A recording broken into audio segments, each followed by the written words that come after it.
Don bura ma Jubilee kokalo kuom jagoro margi maduong' Motalel Olekenta oseyo sirikal mar William Ruto kuom tiaritha gi omenda otwak gi jofwambo hiba manarok bang' chopo e romo makar kende gi apisas mage. Bende ne olero ni sirikal osereme ka okang' mar kedo gi oula ma osekelo midhiero ne oganda jo Kenya. E kinde no oseyo jotend migepe Musalia Mudavadi kuom rem jiwo duoko ewi jo Kenya mantiere lwenj Russia. In all words, we are also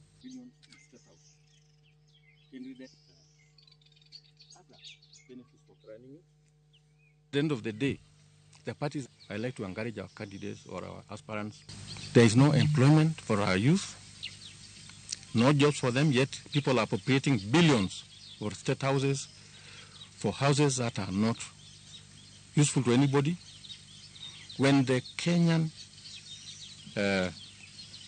worker is forced to surrender the little that is on their payslip to pay for houses that they'll never occupy, then there's something very wrong with this country.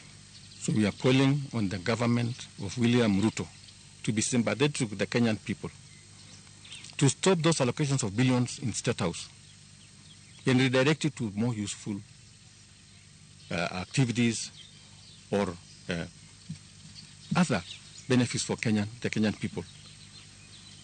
So as the people of Narok and the Secretary General of Jubilee, I'd like to tell the Kenyan people Jubilee is with them and that they should trust this party and that we shall deliver in 2027.